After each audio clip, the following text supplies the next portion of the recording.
2027 ની અંદર ગુજરાતની અંદર કોણ બનશે ગુજરાતના મુખ્યમંત્રી? તમને બધા લોકોના 3-4 ચહેરાના નામ બતાવવા જઈ રહ્યો છું. આમાંથી કોણ બની શકે છે ગુજરાતના મુખ્યમંત્રી? શું હર્ષભાઈ સંઘવીનું પત્તું કપાઈ શકે છે?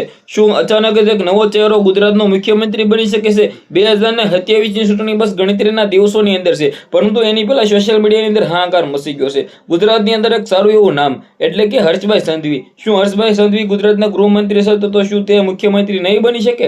શું ગોપાલ ઇટાલિયા, ચૈત્ર વસાવા, રાજુ કરપડા કે પછી જિગ્નેશ મેવાણી કે પછી હર્ષભાઈ સંઘવી, આમાંથી કોણ બની શકે છે ગુજરાતના મુખ્ય? હવે મેન મુદ્દાની વાત એ છે કે 2027 ની ચૂંટણી અંદર શું થશે શું નહીં એ તો મિત્રો ખબર નહીં, પરંતુ જે પણ પાર્ટી જીતશે એમાંથી કોઈ પણ એક મુખ્યમંત્રી બની શકે. હવે સૌ પ્રથમ આપણે કોંગ્રેસમાંથી ચાલુ કરીએ તો કોંગ્રેસ જો પાર્ટી બનાવી શકે ગુજરાતમાં તો કોંગ્રેસમાંથી કોણ બની શકે છે ગુજરાતના મુખ્યમંત્રી?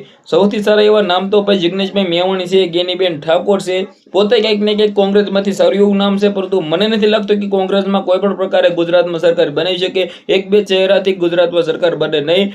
સારી એવી પાર્ટી જોઈ, સારી એવી મિત્રો ટિકિટો જોઈ, સારી એવી સીટો જોઈ ત્યારે ગુજરાતના મુખ્યમંત્રી બનતા હોય છે. બાકી મને નથી લાગતું કે ભાઈ ગુજરાતના મુખ્યમંત્રી કોંગ્રેસમાંથી કોઈ બને કે કોંગ્રેસ ગુજરાતમાં સરકાર બનાવે.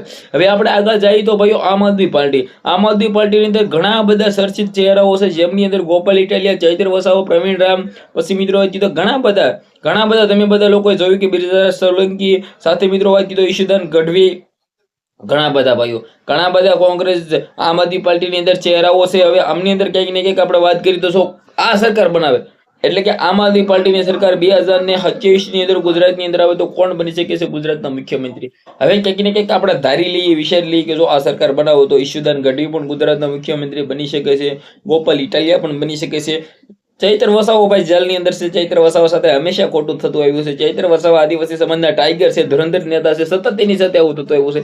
મને તો લાગે છે કે ચૈત્ર વસાવા ગુજરાતના મુખ્યમંત્રી બનાવવા જોઈએ, કારણ કે તેનું જેવું નામ મને નથી લાગતું કે કોઈનું પણ હોય, અને ગુજરાતની અંદર સારું એવું નામ છે. ભાઈ આમ આદમી પાર્ટી સરકાર બનાવી શકે છે, એમાં કોઈ શંકાના સ્થાન નથી, પરંતુ કોણ બનશે ગુજરાતના મુખ્યમંત્રી એ પણ આપણે આવનારા ટાઈમની અંદર જોઈ જેવું રહેશે, જોવાનું રહેશે. આપણે આગળ જઈએ તો ભાજપ સરકાર. ઘણા ટાઈમથી છેલ્લા ઘણા વર્ષોથી ગુજરાતની અંદર ભાજપ સરકાર બનાવતી આવી છે અને ભાજપની પાર્ટી બની રહી છે અને પાર્ટીમાં ભાજપના મુખ્યમંત્રી બની રહ્યા છે. પરંતુ આ વખતે ભાજપમાંથી કોણ બની શકે છે ગુજરાતના મુખ્યમંત્રી?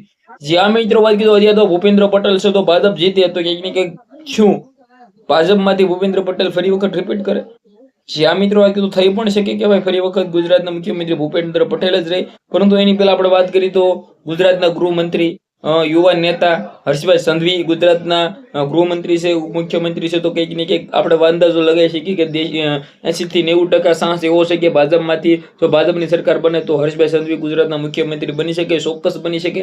બાકી મને લાગી રહ્યું છે કે ગુજરાતના મુખ્યમંત્રી હર્ષભાઈ સંઘવી બનશે. તમારી શું રહેશે જે પણ હોય કમેન્ટ કરો, શેર કરો, ફોલો કરો. ધન્યવાદ.